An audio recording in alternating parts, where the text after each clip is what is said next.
Hello, and welcome to American Heron Wargaming. This is a battle report for Fallout Wasteland Warfare. Today I continue my run of the Into the Vault expansion. This is a special setup for Wasteland Warfare where instead of fighting over a preset battleground, the map is built room by room as our forces descend deeper and deeper into one of the Vault-Tek's vaults. At the end of part 1, we'd come in through the entrance and uncover the reactor room and the research lab, plus some connecting corridors. We'd cleared out 3 Mirelurks and lost one of our delvers in the process. Leading our group is Butch. The tunnel snake himself has been hired to lead given his experience growing up in the vaults. He has his default switchblade and Pip-Boy, plus a 10mm pistol to give him a ranged option. Butch has called in his old friend the Lone Wanderer to help him in this endeavor. They come equipped by default with T-45 power armor and are our heavy weapons specialist with a minigun and a sledgehammer for maximum power. Coming along to help were a pair of vault security officers, each with a combat shotgun and a baton. Unfortunately, one of them was pinched to death by a giant crab, so now we're down to just one of them.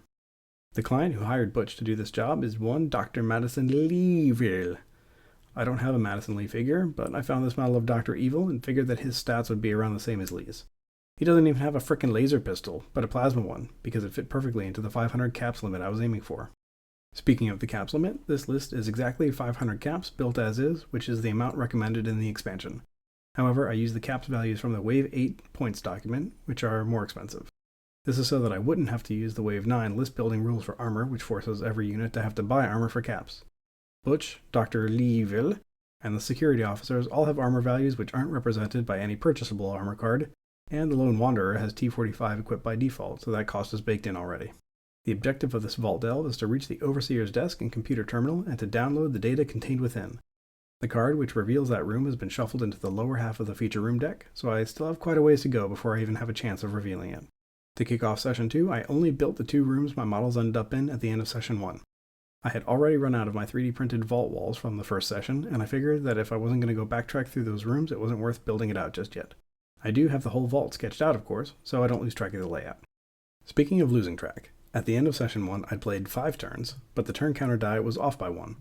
I updated it now to be accurate for the recap photo, but then immediately forgot to update it when I started my first turn of this session, so the counter remains 1 turn behind of what's correct.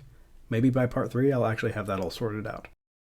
What is new is that I'm using the fancy new Fallout themed D6, 12, and 20 that I made and 3D printed, so that kinda makes up for it, I hope. The research lab here was cleared of Mirelurks and there's 1 item left to salvage. Dr. Leeville is waiting in front of the next door, ready to open it once his mercenaries have finished mucking about looking for items. Butch starts off because with his extra quick action from the Pip-Boy and his fast move speed, he can finish this up quickly. He gets to the fridge and pops it open. I'm using the regional overlay tables to replace the wasteland deck, so the first item I get is a hazmat suit. Kind of an odd thing to have in a fridge, but this is Fallout.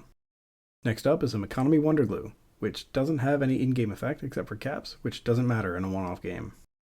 And finally, some cram, which must have been someone's lunch at some point. Having used only his quick action, Butch uses his next 2 actions to get in place next to Dr. Leeville, who is now tired of waiting and decides to throw the door wide open. Our next feature room is the Vault's classroom, which only has 1 door, so it will be a dead end. It also only has junk items, which doesn't make it a prime looting location either. However, on the Occupants and Incidents table, I roll for a major occupant, which is a big deal. We've already lost one of our teammates, but the cost of a major and minor occupant is based on the caps value of our original force, so this is expected to be a tough fight. It's a Mirelurk hunter, and these things are tanky and vicious. "Oh shit, shoot!" yells Dr. Leeville, leading by example. Opening the door is a free action, so he gets 2 shots. The first one is a total miss, probably due to the shock. The second is a hit, but the hunter has 2+1 armor, so 1 damage gets blocked by the armor die, and the other one is negated by the strong armor. The hunter wants to charge Dr. Leeville, but actually can't get into base-to-base contact with him through the door with Butch standing there, so it moves up to almost touching instead. Then spits some acid directly at him, but fortunately just barely misses. The Lone Wanderer is up next, and with the Mirelurk hunter not engaged, is able to spin up their minigun without any hesitations. The first shot hits, and gets an action point and 2 extra damage.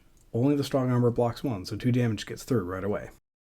The second shot also gets 2 bonus damage rolled, but they get blocked by armor, so only 1 more gets through.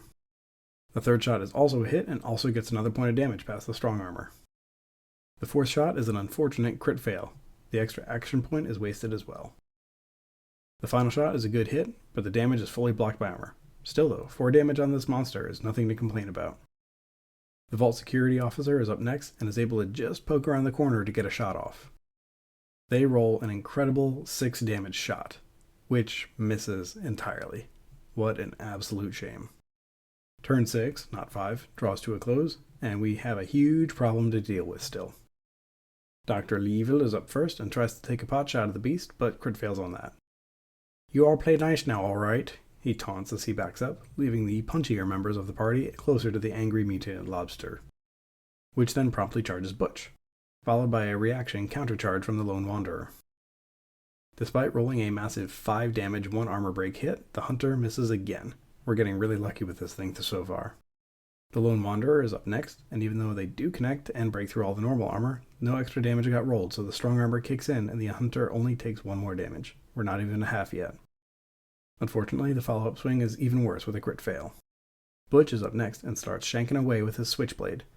The first one is barely a hit, but the cola bottles go past armor entirely, and Butch has a special rule that gives an extra damage to switchblades, so he's able to slice 2 damage in without even involving the armor. His second stab is a critical hit for 3 damage, but with 1+1 blocked by armor, only 1 more gets through. His quick action attack is a crit fail, and because you can't generate action points from quick actions, that roll is wasted too. He does, however, do a post-attack shift to make room for the charge of the brave Vault Security Officer, who continues to roll fantastic damage. 5 on this attack, plus the armor break. So even though the Mirelurk Hunter blocks 2 with the armor, the remaining 3 is just enough to knock it out of commission. Clearing this elite enemy without losing a single HP on our side is pretty incredible. Turn 7, not 6, finishes up, and we've got a room to loot. We start at turn 8 much the same way as turn 6, by letting Butch speed around the room and snag items. The first one is a fragile bobby pin. That might be very useful later on. The second searchable turns up nothing. With this Vault regional overlay though, there's a 50-50 chance that nothing will give you a luck token. Unfortunately, this is not one of the cases. With his second full move, Butch sprints back out of the classroom. We finish up turn 8 by stacking up next to the next unopened door and preparing, and begin turn 9 by throwing it open. It's the security room for the vault. This thing is going to be full of goodies for sure. It's also got a window, which means that another room needs to be generated as well. This room winds up being a double corridor, which is a little bit awkward because it's being generated via a window and not a door. The connecting chamber is actually looping back around to the reactor room, which hasn't been rebuilt, but it's also going off the edge of my map. Fortunately, it also looks like I won't be able to get there for a bit, so I'll deal with that problem then. Furthermore, that straight corridor is filled with debris, so it's all difficult terrain. And the security room is full of critters, Mirelurk hatchlings. Having been the one to throw open the door, Dr. Leevil takes a shot with the plasma pistol, but demonstrates that being consistent marksman is only a virtue if you're also good. He then backs up to let the fighters do the fighting. The red Mirelurk hatchlings charge the Lone Wanderer, who uses their reaction token to drop 2 damage in with a sledgehammer.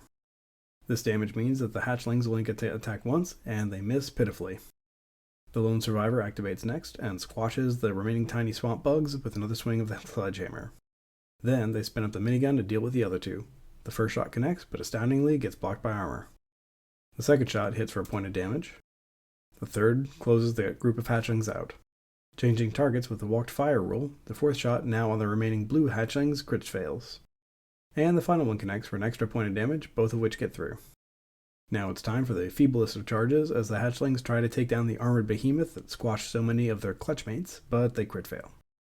The Vault Security Officer reacts to their charge with a countercharge, and then successfully bludgeons the rest of them into gumbo with her baton. She moves into the room and reveals an item and a danger. The danger is a clockwork trap. With no lockpick skill, she braces, but with no extra damage being rolled, the strong armor token from bracing negates the damage. Butch rushes in with his turn, revealing nothing in the shelves but gaining a luck token, and then popping open the ammo trunks. A productive end to turn 9. I didn't roll on the table for the items found in the security room because at this point I had made a decision. The regional overlay is not really doing a great job of capturing which items one would expect to find in the different rooms of the vault. So I knew I was going to be wrapping up shortly, so I decided that I would make up some specific tables for the feature rooms myself, which would require them, and then only use the generic overlay table for normal situations. I closed out this session with a quick turn 10 with the party stacking up again at the open door and preparing for what lies beyond. And that's a wrap for part 2 of Into the Vault. We cleared 2 rooms and faced down our biggest baddie so far without breaking a sweat. We've also pulled 2 more cards out of the feature room deck, burning that down to get closer to our final objective. And most critically, we didn't take any damage. The final vault layout as it stands looks like this. I think I'm going to continue this approach of not laying out the full vault each time, but just focusing on the active area as I pass through it. I was a bit naive, I think, to expect that I'd close out a vault delve in just 2 sessions, so we're just going to see how many it takes to get through the end, or die trying. That's it for now. Stay safe out there in the wasteland.